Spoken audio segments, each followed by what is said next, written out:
Pasca Cawapres nomor urut 3 Mahfud MD mengumumkan pengunduran dirinya sebagai Menko Polhukam di Kabinet Indonesia Maju, saling sindir partai politik yang berbeda koalisi di Pilpres kembali mencuat.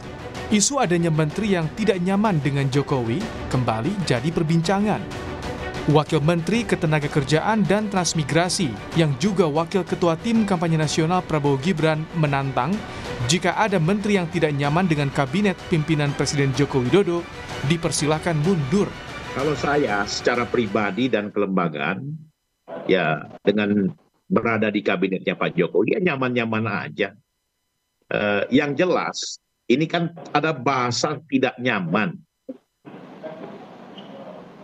Ada bahasa mungkin tidak enak dengan Pak Jokowi yang kebetulan juga Mas Gibran maju sebagai wapres, ya kan? Nah, menurut saya, teman-teman yang merasa tidak nyaman atau tidak enak hati dengan Presiden Jokowi, ya mundur aja, ya kan? Kalau kami dalam undang-undang bisa mundur, bisa cuti, ya. Yang jelas seperti apa yang disampaikan Pak Andreas tadi, tidak boleh menggunakan fasilitas negara. Menjawab tantangan dari Wamenaker Trans, juru bicara TPN Ganjar Mahfud, Arya Bima bilang, menteri dan wakil menteri di kabinet sebaiknya fokus pada tupoksi masing-masing lembaga. Arya minta Wamenaker seharusnya mengurusi masalah ketenagakerjaan yang hingga kini belum usai. Arya Bima menegaskan, menteri dari PDIP tak terlibat banyak di kampanye sehingga akan terus membantu Jokowi sampai akhir masa jabatan. Mandat rakyat kepada PDI Perjuangan sebagai pengusung Jokowi ini kan sampai November 2024. Tugas tanggung jawabnya sampai November 2024. Kalau saya lihat tidak cukup banyak menteri-menteri PDI yang mendapatkan penugasan untuk terlibat dalam tim kampanye pemenangan. Oh ya, Menaker kerja aja, nggak usah ngurusi menteri yang lain. Ya. Tupoksinya sendiri. Antar menteri kerja yang baik sesuai dengan tugas kewenangan dan tanggung jawabnya. Kecuali kalau Menaker itu ikut-ikut politik, Menaker. Ya, masalah perburuan sekarang masih banyak yang belum beres. Sementara itu pengamat politik dari Lingkar Madani, Ray Rangkuti menilai isu ketidaknyamanan menteri yang disuarakan PDIP merupakan gambaran dari lunturnya kepercayaan kepada Presiden Jokowi. Nah, ini nggak bisa dimaknai lagi sebagai urusan elektoral, ini urusan politik.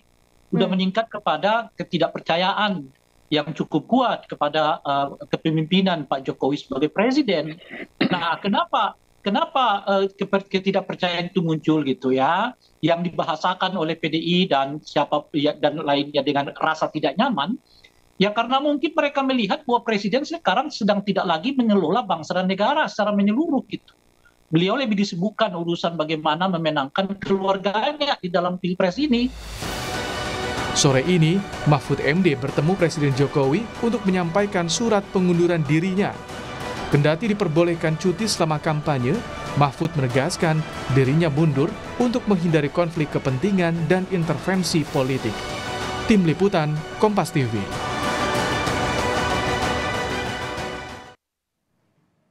Selepas kabar Mahfud MD menyatakan mundur atau berencana mundur untuk posisi sekarang sebagai Menteri Polhukam di Kabinet Jokowi, muncul pertanyaan apakah kepercayaan jajaran kabinet terhadap Presiden Jokowi sudah mulai luntur sehingga ada yang merasa tidak nyaman. Bagaimana pula seharusnya Presiden bersikap di tengah situasi tensi politik yang meningkat saat ini. Kami diskusikan bersama dengan para narasumber. Bergabung saat ini perwakilan dari tim Ses Ganjar Mahfud Islah Bahrawi, kemudian Sekjen Projo Handoko, dan pengamat politik dari Puskapol Universitas Indonesia Huria. Selamat sore semuanya, apa kabar? Selamat sore. Terima kasih sudah hadir bersama kami dalam diskusi kali ini. Mas Islah, Anda orang yang terbilang cukup dekat juga dengan Prof. Mahfud. Sebetulnya kegusaran apa yang dirasakan oleh Prof. Mahfud sampai akhirnya sudah masuk skala maksimal dan memutuskan saat ini mundur dari kabinet? Sebenarnya bukan gusar ya, nggak elok lah pakai kata gusar. Jadi kebetulan saya memang saya kebetulan memang yang dipanggil hari Selasa kemarin setelah Pak Mahfud bertemu dengan Ibu Mega dan beberapa ketua partai koalisi dan juga ketemu dengan Pak Pratik Senin petang. Sehingga Selasa saya sempat dipanggil untuk berdiskusi tentang proses mundurnya Pak Mahfud dari kabinet. Sebenarnya Pak Mahfud sendiri itu dari awal sudah mengatakan bahwa saya tidak akan mundur kecuali Prabowo mundur. Ini persoalan etik. Selalu Pak Mahfud itu setiap berbicara tentang posisinya sebagai menteri dan sekaligus cawapres, Pak Mahfud selalu berbicara tentang etik, etik dan etik gitu. Nah ini memang sesuai perkataan Pak Mahfud yang memang etik itu beyond of all gitu. Dia selalu menyampaikan itu. Tapi ketika Pak Mahfud punya anggapan bahwa saya harus berada sebagai Menko Polhukam dan supaya saya bisa mengawasi perjalanan pemilu sebagai satu pekerjaan politik, Pak Mahfud masih berusaha bertahan.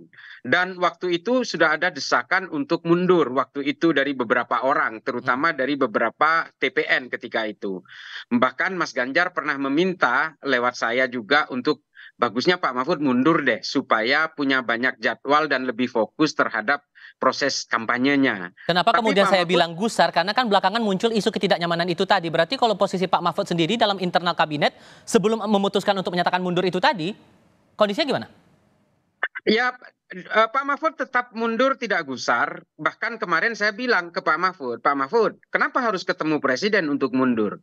Lalu kata Pak Mahfud bilang begini, Mas Islah, Pak Jokowi itu orang Jawa, saya orang Madura. Ini bahasa Madura yang dia sampaikan ke saya. Jabatan itu ada di orang lain. Tapi soal moral dan etika itu ada di diri kita. Saya tidak mau, saya harus datang tanpa muka, pulang tanpa punggung. Nggak boleh. Saya harus ketemu. Ini soal moral dan etik juga. Nah ini bukti bahwa Pak Mahfud tidak gusar. Kalaupun ada kekecewaan karena ada beberapa Pak Jokowi yang semakin terbuka untuk mendukung salah satu paslon, bahkan menurut Pak Mahfud ya dia menyampaikan klarifikasi dengan hanya satu tulisan dari satu pasal dari beberapa pasal yang seharusnya saling mengikat di dalam pasal aturan pelibatan presiden dalam kampanye. Ini memang menjadi satu sisi dari Pak Mahfud yang menganggap saya ternyata memang sudah tidak bisa menjadi pengawas dalam pemilu ini karena toh Jokowi hanya menemui menteri-menteri yang terkait dengan salah satu paslon saja. Sementara seharusnya Pak Jokowi harus mengajak saya bertemu untuk berdiskusi tentang pemilu, di mana pemilu ini salah satu stakeholdernya adalah Pak Mahfud. Nah ini mungkin ada beberapa kekecewaan yang ternyata Pak Jokowi sendiri tidak memberikan satu contoh kepada kabinet untuk bertindak netral gitu. Merespon rencana mundur ini karena kita kan masih menunggu pernyataan resmi dan juga sikap resmi dari istana gitu ya, karena permohonan pengunduran diri rencananya mau diserahkan hari ini. Mas Handoko, gimana merespon ini?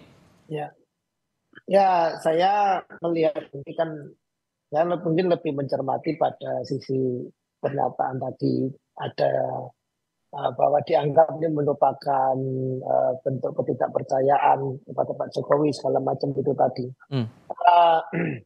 Jadi terkonfirmasi oleh Mas Islah bahwa bukan itu problemnya memang. Jadi saya pikir tidak ada masalah dengan situasi dengan Pak Jokowinya, tidak ada juga misalnya isu-isu bahwa kabinet itu kemudian tidak percaya kepada presiden, bukan itu pokok poinnya. Jadi memang itu merupakan pilihan-pilihan hak dari masing-masing, misalnya apakah kemudian masih secara aturan semua diperbolehkan, apakah tetap berada di kabinet atau kemudian misalnya kami di Projo misalnya ya, kami memilih misalnya karena Menteri Komunikasi itu ketua umum kami itu juga menjadi bagian yang tidak bisa dilepaskan dalam proses pemilu gitu ya, misalnya memilih ketua umum kami Budi Aris Setiadi tidak berada di tim kampanye nasional, cukup saya kemudian bendara umum Projo yang berada di TKN. Itu kan pilihan-pilihan. Jadi saya menampik bahwa mundurnya Pak Mahfud ini kemudian dibawa ke sana kemari seolah-olah kemudian menjadi bentuk ketidakpercayaan atau terjadinya legitimasi dari presiden segala macam. Tapi lebih memandang ini memang menjadi hak masing-masing. Silahkan, itu boleh mau tetap berada sebagai menteri ataupun kemudian mengundurkan diri. Mungkin pada situasi Pak Mahfud itu yang lebih terasa karena beliau adalah salah satu pasangan calon. Karena isu ini bisa jadi berkembang, Mas Handoko, karena setelah Pak Mahfud mundur, Ibu Jaleswari Pramodawardhani juga menyatakan mundur begitu di KSP. Akhirnya muncullah masalah ketidakpercayaan ke internal kabinet kepada Presiden Joko Widodo. Jadi gimana menurut Anda, Mas Handoko? Berbeda sebetulnya. Agak berbeda. Mestinya kalau Mbak Dhani memang mundur ya, justru mungkin sejak dari awal, sama seperti yang dilakukan oleh kawan deputi yang lain, juri, ya kan? Pak Juri Ardiantoro sama Mbak Dhani itu posisinya sama-sama deputi di kantor staf presiden, dan Juri Ardiantoro kemudian menjadi wakil ketua di tim kampanye nasional, dan Mas Juri dari begitu ditetapkan sebagai wakil ketua, dia memilih jalan yang lebih tegas, lebih clear gitu. Beliau mundur dari jabatan deputi 4 kantor staf presiden. Sementara Mbak Dhani deputi 5 kantor staf presiden baru kemudian sekarang melakukan mundurnya. Hal yang berbeda. Tapi menurut Mbak Huria sendiri, dengan mundurnya Pak Mahfud ini dari posisi Menko Polhukam, apakah bisa dibaca bahwa ada tendensi kepercayaan kepada Presiden yang memudar? Menurut Anda gimana, Mbak Huria? Kalau kita lihat statistiknya, saya kira tidak terlalu terpengaruh ya kepercayaan publik pada Presiden. Minimal kalau kita lihat berdasarkan hasil survei. Tetapi bahwa kemudian publik bisa membaca ada keretakan gitu ya di dalam kabinet Pak Jokowi, yang ini juga disebabkan karena ada banyak sekali konflik kepentingan di antara orang-orang yang ada di dalamnya. Bukan hanya para menterinya saja, tetapi juga Pak Jokowi sendiri gitu ya. Saya kira punya konflik kepentingan yang sangat besar. Yang ini akhirnya membuat pertama orang-orang yang ada di dalam kabinet mungkin merasakan ketidaknyamanan itu ya. Yang kedua, publik juga membaca bahwa kabinet ini sulit dipertahankan soliditasnya ketika ada beragam konflik kepentingan yang berbeda dan juga ketidaknyamanan yang muncul di antara orang-orang di dalamnya karena manuver Pak Jokowi hari ini memang sudah semakin jelas gitu ya memperlihatkan tendensi dan keberpihakannya kepada salah satu paslon. Saya kira demikian, Mas Tifal. Sebelum menyatakan mundur Mas Islah dari kabinet Presiden Joko Widodo, apakah Prof Mahfud juga sempat menceritakan kondisi internal kabinet? Karena kan yang beredar masalah ketidaknyamanan itu tadi. Apakah ada cerita terakhir yang disampaikan Prof Mahfud tentang kondisi di kabinet Indonesia Maju? Tapi jawabannya nanti ya. Kami juga akan melanjutkan diskusi di sesi berikutnya. Saudara tetap bersama kami. Mahfud MD sudah menyatakan secara resmi bertemu dengan Presiden Joko Widodo dalam durasi pertemuan selama lebih kurang 10 menit, menyatakan secara resmi mengundurkan diri dari jabatannya sebagai Menteri Koordinator Politik Hukum dan Keamanan, dan dia menyampaikan bahwa ia akan secara resmi lepas dari jabatan sampai keputusan Presiden atau Kepres ini diterbitkan oleh pihak Istana. Kami masih lanjutkan perbincangan bersama dengan 3 narasumber kami yang masih bergabung lewat sambungan dalam jaringan. Ini sudah ada pernyataan resmi, sudah ada pertemuan nih Mas Islah. Menanggapi ini semua gimana tuh? Tampaknya audionya masih ditutup, Mas Islah? Oke, silakan. Maaf, memang pembicaraan kami kemarin ada beberapa pekerjaan Pak Mahfud yang sebenarnya masih bisa dibilang ini belum matang betul ya, seperti BLBI, human trafficking, pencucian uang, termasuk juga mafia tanah. Ini kan banyak sekali kasus-kasus yang bertumpuk di Menko Polhukam.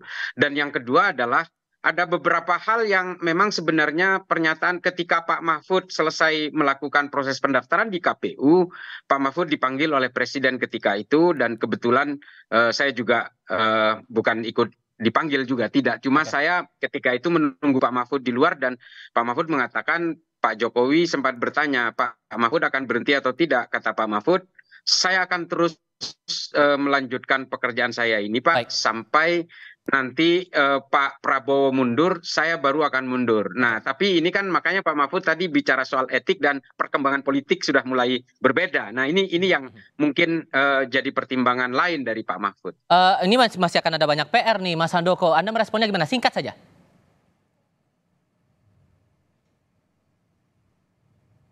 Tampaknya audionya masih ditutup. Oke. Singkat saja Mas, silakan. Itu tadi menunjukkan bahwa apa yang digambarkan sebagai ketidaksolidan kabinet, apa yang digambarkan dengan sebuah perseteruan atau pertarungan yang mungkin dalam bayangan banyak orang itu bermacam-macam, itu terbantahkan bahwa kita harus bersyukur mempunyai negarawan-negarawan seperti Pak Jokowi dan Pak Mahfud yang dalam situasi politik serumit ini pun mampu menunjukkan level kenegarawanan mereka, sehingga kondisinya kita lihat baik-baik saja. Ini situasi yang sungguh sangat patut kita syukuri bahwa kita punya teladan-teladan dalam tata cara kita melakukan kontestasi politik di satu sisi, dan di sisi lain kita juga harus berperilaku dalam sebagai negarawan yang mengelola bangsa ini seperti itu. Tadi sempat dinyatakan juga oleh Pak Mahfud, Mbak Huriah, bahwa Pak Mahfud baru akan mundur kalau Pak Prabowo juga ikut mundur. Tapi kan ternyata ini Pak Mahfud duluan yang mengajukan mundur. Ini dinamika apa yang Anda baca begitu? Saya kira ini pilihan yang juga muncul gitu ya, karena kan pada kampanye terakhir terutama gitu ya, pada saat debat lalu misalnya ada kerikuhan tersendiri bagi paslon 03 misalnya ketika mereka mau mengkritik kebijakan-kebijakan pemerintah karena posisinya yang masih ada dalam pemerintahan. Tetapi saya ingin menanggapi ya apa yang tadi disampaikan soal sikap kenegarawanan ini tadi. Menurut saya justru persoalan hari ini kita melihat yang ada di dalam pemerintahan adalah aktor-aktor elektoral gitu ya. Jadi langkah-langkah yang diambil itu semuanya berbasis pada kepentingan elektoral. Jauh sekali dari sikap kenegarawanan karena kita bicara tentang etik.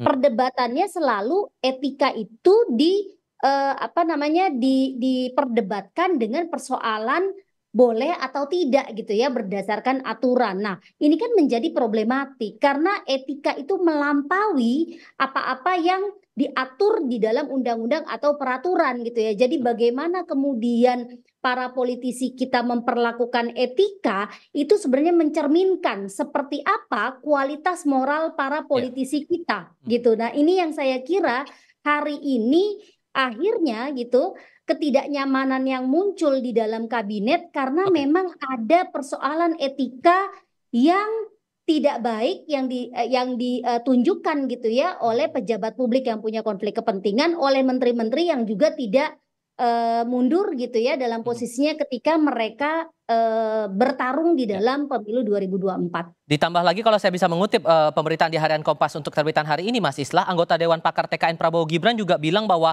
mundurnya Pak Mahfud baru saat ini itu kalkulasi politik elektoral di tengah elektabilitas pasangan Ganjar Mahfud yang tertinggal dari dua paslon lain. Ada alasan elektoral sendiri yang coba dimanfaatkan di sini? Menurut Anda, Mas Islah? Ya menurut saya nggak ada lah. Kalau ini dianggap sebagai cara untuk memperoleh empati elektoral, seharusnya dari dulu malahan. Justru Pak Mahfud ini orang yang betul-betul bisa membedakan antara kebutuhan pribadi dan kebutuhan pekerjaannya. Sehingga ketika posisi sebagai Menko, Pak Mahfud selalu harus memilih dengan jelas kapan dia sebagai cawapres dan kapan dia sebagai Menko. Sehingga ketika posisi sebagai Menko, Pak Mahfud tidak bisa berkampanye. Itulah Pak Mahfud gitu. Bahkan kalau di kampanye misalnya pilihlah saya, tapi ketika dia sebagai Menko, mari kita tetapkan pemilu ini, kita laksanakan pemilu ini dengan jujur dan adil. Silahkan pilih siapa saja, ikuti hati nurani. Kan begitu bahasanya. Nah ini posisi-posisi yang tidak menguntungkan Pak Mahfud. Artinya kalau ini untuk kepentingan elektoral, seharusnya Pak Mahfud sudah mundur dari dulu. Tapi memang Pak Mahfud selalu bicara sama saya, lah saya ini agak repot. Kenapa? Tugas saya itu masih banyak. Soal 349 triliun, soal BLBI, soal human trafficking, soal pencucian uang, soal mafia tanah. Masih ada 238 kasus. Selalu Pak Mahfud bercerita tentang itu. Dan Pak Mahfud merasa bahwa ini adalah bagian dari beban pekerjaan yang harus dia tuntaskan sebelum waktunya dia harus berhenti gitu. Nah ini yang selalu membuat Pak Mahfud selalu ambigu. Tapi ya pada akhirnya konfigurasi politik berkata lain ya Pak Mahfud tidak punya pilihan lain. Saya harus lebih mengedepankan moral dan etik dan saya mundur. Kurang lebih seperti itu. Secara resmi Mahfud MD sudah menyerahkan surat pengunduran diri kepada Presiden Joko Widodo hari ini. Terima kasih banyak Mas Islah, Mas Handoko dan Mbak Huriah sudah hadir dalam diskusi kami di Kompas TV kali ini. Sehat selalu semuanya, selamat sore. Terima kasih Mas Tifal, salam sehat. Sehat selalu untuk kita semua.